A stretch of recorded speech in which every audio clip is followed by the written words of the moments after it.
சமீப காலமாக கேப்டன் மறைவுக்கு பிறகு எப்பயுமே கேப்டன் ஆலயத்துக்கு வந்து குடும்பத்தோடு வந்து அவங்க அன்னதானம் கொடுக்குறதோ இல்லை அப்பா எங்களோட சேர்ந்து அன்னதானம் கொடுக்குறதோ எங்களோட சேர்ந்து சில விஷயங்கள் பேசுகிறதோ அடிக்கடி வந்துட்டு இருந்தாங்க. ஒரு சமீப காலமாக ரொம்ப க்ளோஸ் ஆகிட்டார் அண்ணனும் இந்திரா, அவங்க பொண்ணும் அவங்க ஒய்ஃப் யாருமே.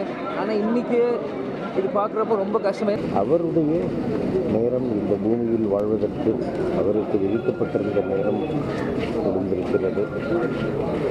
அவர் இந்த பிறப்பு போதும் என்று இறைவன் முடிவெடுத்திருக்கிறார். அவருடைய ஆன்மா பிரிந்திருக்கிறது. அவருடைய குடும்பத்தாருக்கு என்னுடைய ஆழ்ந்த இரங்கல்கள். அவருடைய ஆன்மா சாந்தி அடையட்டும். எல்லாம் உள்ள இறைவனுடைய திருவடி நிழலில் அவரது ஆன்மா இழைப்பாரட்டும் அப்படின்னு வேண்டிக்கிறது தவிர வேறு வழி இல்லை. நல்ல ஒரு தம்பியை இழந்திருக்கிறோம். திரையுலகம் ஒரு திறமையான ஒரு நடிகரை இழந்திருக்கிறது. போன வாரம் கூட நானும் ஒரு ஈவெண்ட் போயிட்டு வந்தோம். திடீர்னு இப்படி ஒரு நேற்று ஷூட்டிங்கில் இருந்த நானும் மாப்பிள்ளைலாம் இருக்கும்போது கூட அவர் அட்மிட் பண்ணியிருக்காங்கன்ற மாதிரி ஒரு கேள்விப்பட்டு, இல்லை ஒரு நார்மலாக தான் இருக்கான்ற மாதிரி கேள்விப்பட்டான். திடீர்னு இப்படி ஒரு செய்தி நேற்று நைட்டு கேட்டவுடனே ரொம்ப மனசு என்ன சொல்கிற பேசவே வரல. அவர் ஆத்மா சாந்தி அடையணும். எனக்கும் அவருக்கும் நிறையாவே நட்பு உண்டு. அதாவது சினிமாவுக்கு வர்றதுக்கு முன்னாடி, டிவிக்கு வர்றதுக்கு முன்னாடி அந்த மேடையில் அலுமினியத்தை பூசிட்டு எவ்வளவு கஷ்டப்பட்டு, இன்றைக்கி வந்து நிறையா சேட்டலைட்டு, நிறையா சேனல்கள், யூடியூப், இன்ஸ்டாகிராம் நிறையா இருந்தால் கூட அன்றைக்கி எதுவுமே இல்லாத காலத்தில் தன்னுடைய திறமையை மட்டும் மேடையில் வச்சு நிரூபித்து இன்றைக்கி எல்லார் மனசுலையும் இடம் பிடிச்சவர் ரோபோ சங்கர். அனைவரின் நன்மதிப்பையும் நல்ல அன்பையும் பெற்றவர். சின்னத்திரையிலும் கலைத்துறையிலும் பல்வேறு சாதனைகள் படைத்து தமிழ் மக்களின் உள்ளத்தில்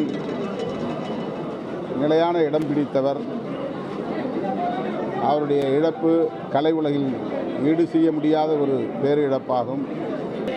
இனிய ரோபோ சங்கர் எவ்வளவோ திறமைகள் இருந்தால் கூட அந்த திறமைகளை வந்து மற்றவங்க பாராட்டுவாங்களே ஒழிய அவர் தனக்கு இவ்வளோ திறமை இருக்குதுங்கிறத என்றைக்குமே வெளியே காமிச்சிக்கிட்டு இல்லை.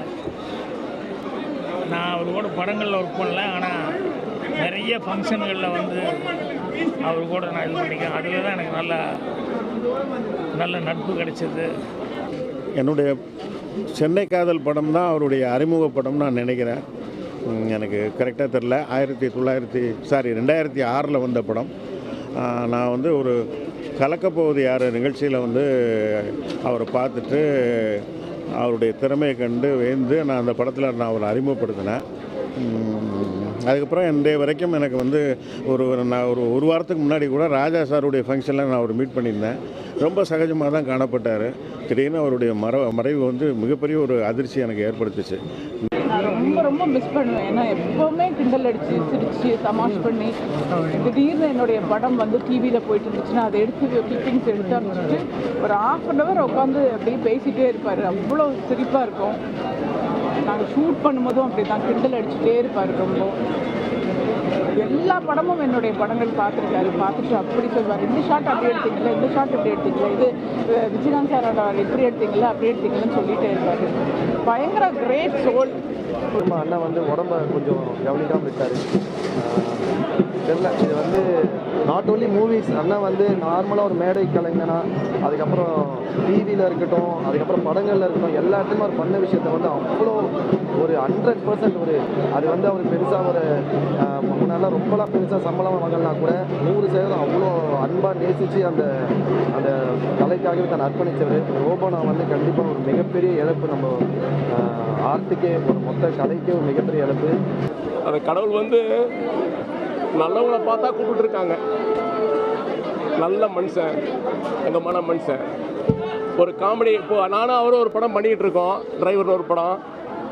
அது ஒரு காமெடி சீக்வன்ஸு, அந்த பஞ்சு, அந்த விஷயம், அந்த டைமிங்கெல்லாம் வந்து அவர் தான் நிறையா சொல்லி கொடுத்தாரு. அற்புதமான ஒரு மனுஷங்க, தங்கமான ஒரு மனுஷன்.